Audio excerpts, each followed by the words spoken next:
छोटी बातें और बड़ी यादों की इस एपिसोड में आपका स्वागत है। आज फिर मैं अपने बचपन की यादों के गुलदस्ते में से एक फूल आपको पेश करूंगा। फूल तो क्या है, अपने एक विषय के बारे में बात करूंगा जिससे मुझे बहुत डर लगता था। सच बताऊं आपको, गणित जो था उससे मेरा 36 का आंकड़ा था। बहुत डर लगता था मुझे गणित में। सच सच बताइए, आपको भी गणित से डर लगा या नहीं लगा? और मैं तो ये मान के चलता हूँ कि जिनको गणित से डर नहीं लगता उनको भगवान ने अपने हाथों से गढ़ा होगा। मुझे तो भाई बहुत डर लगता था। हाँ, मेरा पोता है संभव, उसको गणित से बिल्कुल भी डर नहीं लगता। तो मुझे कई बार आश्चर्य होता है कि एक मैं था कि बस बाकी सारे विषय मेरे बहुत अच्छे, लेकिन गणित बस मामूली सा अपना काम चला लेता था। कई बार मैं सोचा कि ऐसा आखिर था क्यों, और उसके दो कारण मुझे समझ में आते हैं। पहला तो ये कि गणित के जो हमारे मास्टर जी थे वो क्लास में अपने हाथ में डंडा लेकर के ही घुसते थे। हालांकि उसका बहुत कम उपयोग वो करते थे, लेकिन उनका खौफ ही ऐसा था कि बस हम सब उनसे डरते थे। मैं तो बहुत ही डरता था। और दूसरा कारण ये था कि वो ये मान कर के चलते थे कि मैं तो ठीक ठाक हूँ पढ़ाई में, इससे वो मुझ पर ज़्यादा ध्यान देते नहीं थे और मैं डर के मारे उनसे पूछ नहीं पाता था। अगर कोई दिक्कत होती भी थी, और यही कारण रहा कि मेरा गणित जो ना बहुत ही कमज़ोर हो गया। अब एक और दिक्कत थी, गणित जो है ना 10वीं तक अनिवार्य विषय भी था। तो आपको सच बताऊं, मैंने कभी किसी की विषय की ट्यूशन वगैरह नहीं ली थी, पर गणित के बारे में मैं यह नहीं कह सकता। कर भी कैसे सकता हूँ, क्योंकि अकेला ऐसा विषय था जिसने मुझे हमेशा डरा कर रखा। बाकी सारे विषयों की पढ़ाई मुझे आसान लगती, पर गणित, हे भगवान, इसे समझने में मैंने इतनी अपनी दिमागी शक्ति खर्च की है कि जिसकी भरपाई अगर 2 टन बादाम खा लूँ तब भी नहीं की जा सकती।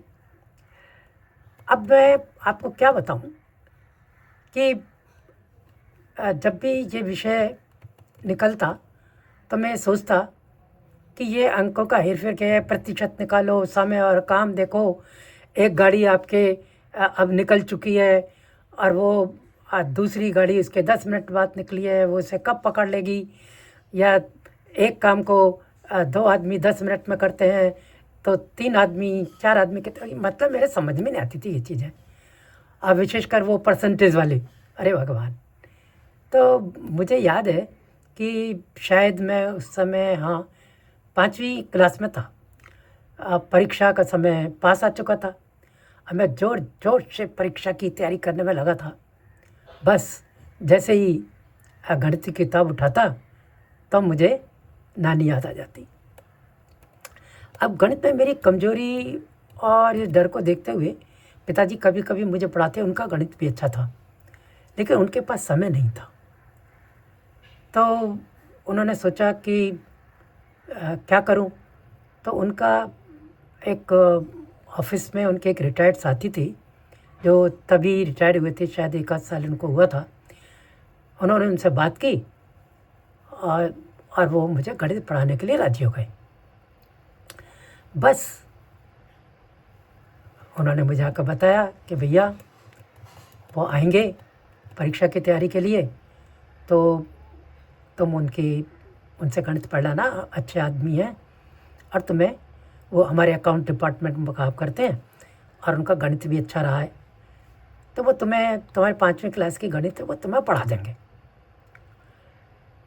ठीक है, मेरी तो परीक्षा की तैयारी के लिए स्कूल की छुट्टियां चल रही थी, तो तय हुआ कि वे मुझे सुबह 8 बजे से 9 बजे तक हमारे घर पर ही आकर के पढ़ाएंगे। अब पिताजी चाहते थे कि वे शाम को पढ़ाएं और मैं उनके घर जाकर पढूं, ताकि एक उसमें सिंसियरिटी आए कि भाई जा रहे हैं पढ़ने के लिए और बच्चा पढ़ने गया हुआ है, पढ़ रहा है, और एक घर पर ही आकर के मास्टर जी पढ़ाएं, तो थोड़ा फ़र्क तो पड़ता था। लेकिन हमारे जो वो ट्यूटर थे, उनका कहना था कि वे सुबह 7 बजे हमारे घर के पास ही एक बहुत अच्छा सा पार्क था, उसमें घूमने के लिए आते हैं और करीब 1 घंटा तक वहाँ घूमते हैं। इससे उसके बाद वो हमारे घर आ जाएंगे और मुझे पढ़ा देंगे, तो उनको भी आसानी रहेगी। बात तय हो गई और मुझे भी लगा कि चलो अच्छा है कि जो चीज़ें मेरी समझ में गणित में नहीं आती हैं वो मुझे पढ़ा देंगे। अगले दिन वे सुबह ठीक 8 बजे हमारे घर आ गए। पिताजी ने मुझे उनसे मिलवाया और कहा, बेटा ये तुम्हें गणित पढ़ाएंगे, आज से मैं इनके हवाले छोड़ता हूँ, मेरे बहुत अच्छे कलीग हैं और ये तुम्हें पढ़ाएंगे, आज से तुम्हारे गुरु हुए, चलो इनके पैर छुओ।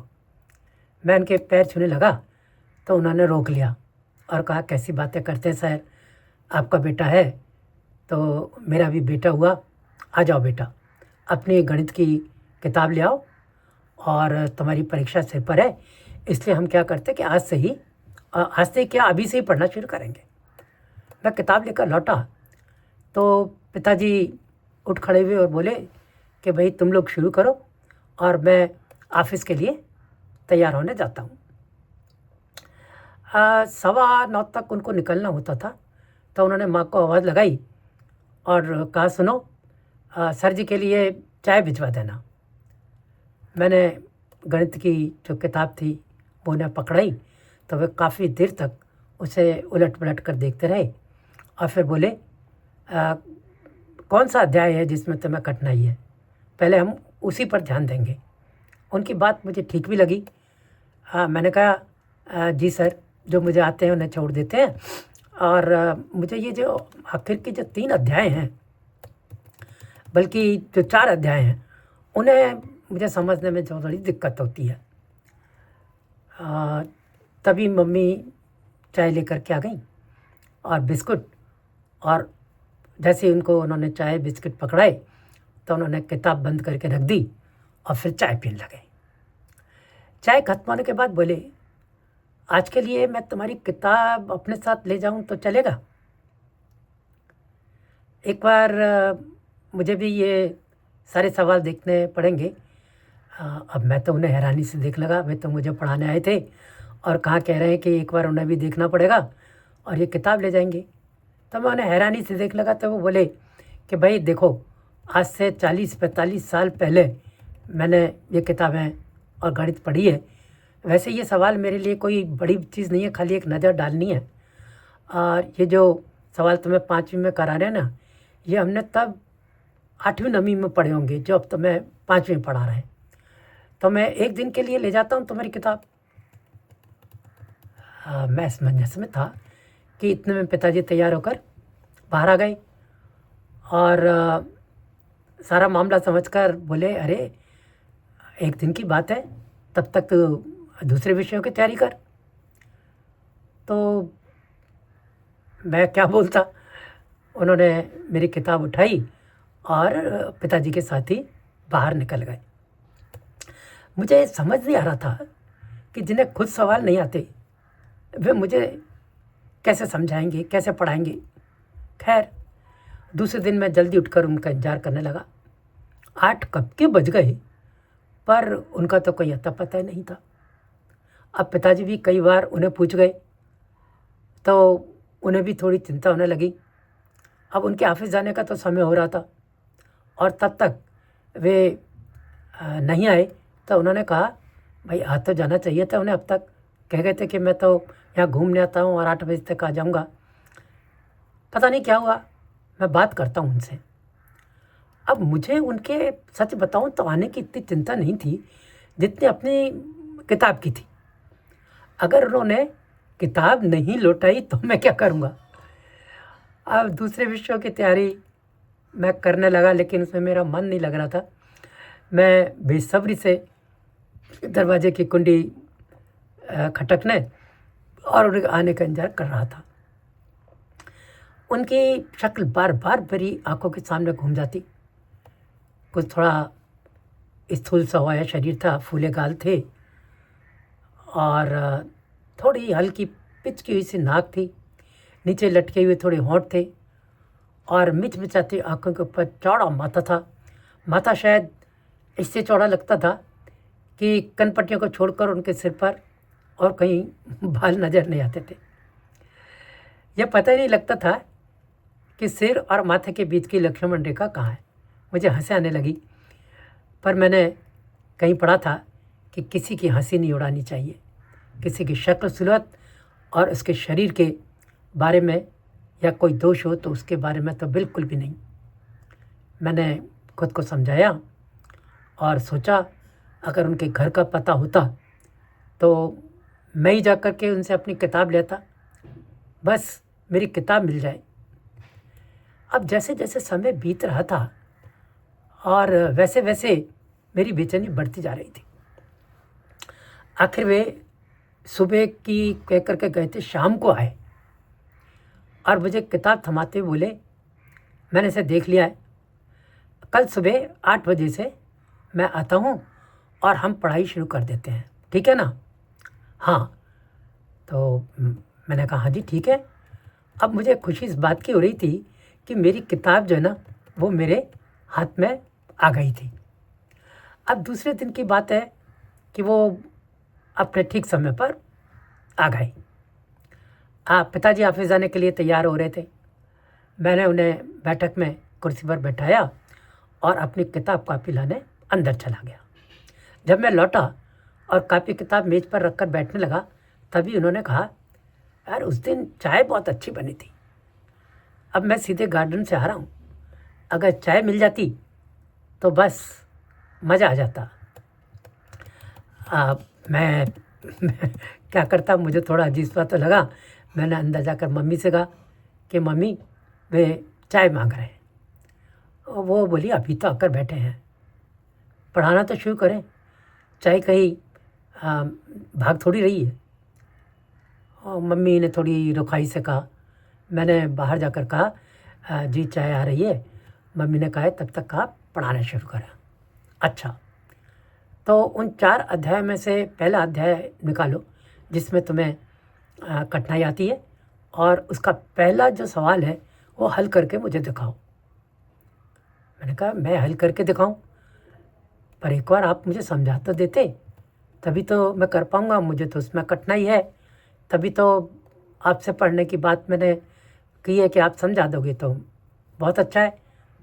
मेरी बात पर ध्यान नहीं देते उन्होंने कहा कि जो मैंने कहा है पहले तुम सवाल हल करने की कोशिश तो करो, फिर देखते हैं तुम्हें कहाँ दिक्कत होती है। मैंने सोचा यह भी कोई बात हुई कि सवाल समझाएंगे ही नहीं तो मैं कैसे करूँगा।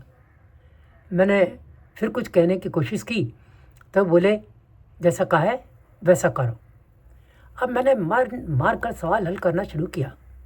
जहाँ दिक्कत आई उनसे पूछा तो उन्होंने कहा कि अब तक जितना भी तुमने किया है तो बिल्कुल ठीक किया है, थोड़ी और कोशिश करो।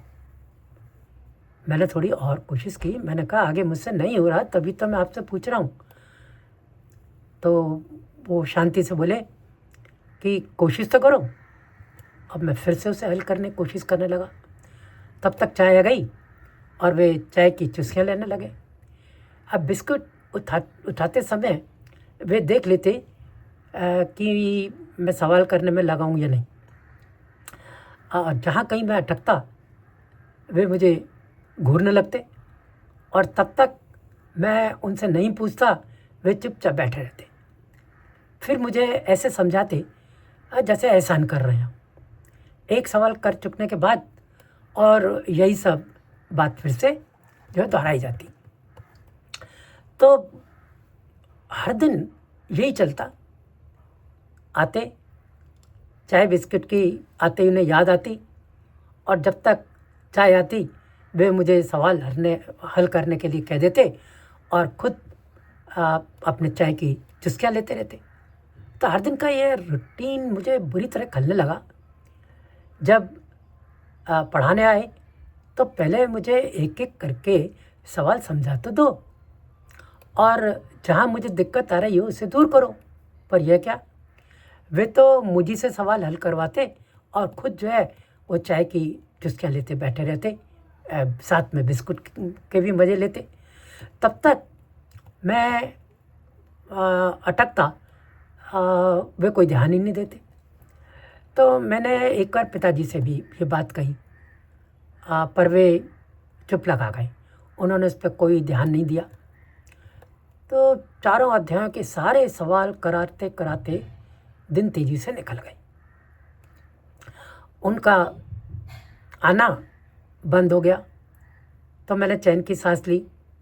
आखिरी दिन उन्होंने कहा, बेटा अब तुम्हें सारे सवाल समझ में आ गए हैं, ध्यान से परीक्षा देना और छोटी मोटी गलतियां मत करना, देखना तुम बहुत अच्छे नंबरों से पास हो जाओगे।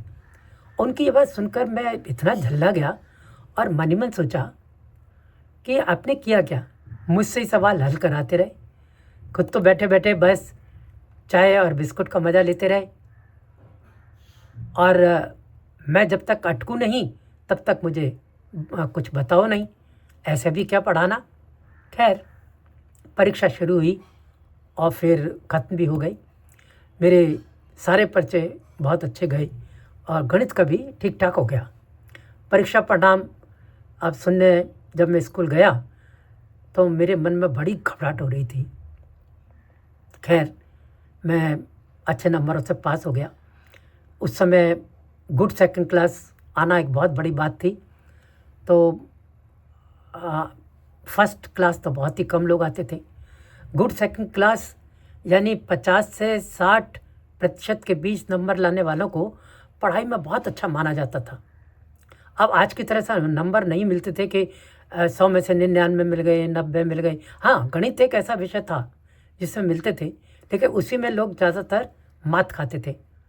तो मैं तो बहुत ही खुश हो गया कि चलो मेरा गुड सेकंड क्लास बन गया है और गणित के जो मेरे सवाल हैं वो भी सही हो गए और उसमें मुझे 100 में से शायद मुझे याद है 55 या कुछ ऐसे नंबर मुझे मिले थे।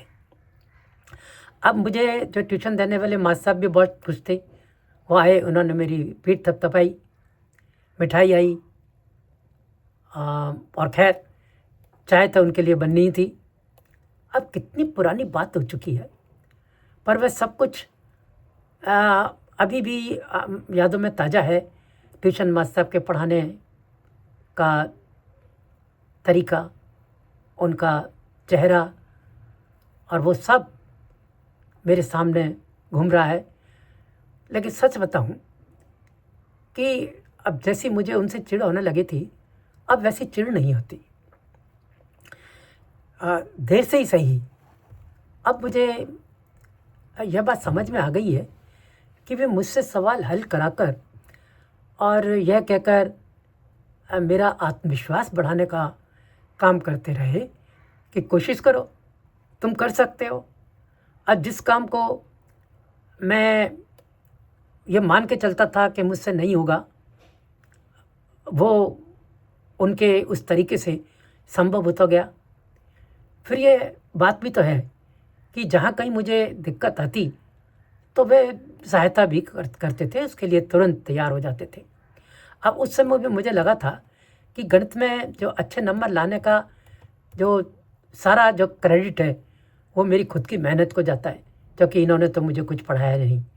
पर अब ये बात मेरी समझ में आ गई है कि उनके पढ़ाने का जो तौर तरीका था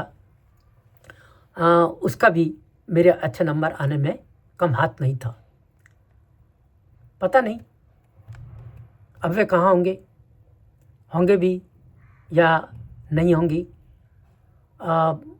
मैं आज उनको याद करता हूँ, इस समय कर रहा हूँ, तो उनके लिए मेरे मन में श्रद्धा उमड़ रही है। और मैं ये जानता हूँ कि उनका वो तरीका ही था जिसने मुझे इस काबिल बनाया कि मैं आत्मविश्वास के साथ प्रश्नों का हल करता रहा। आज बस इतना ही।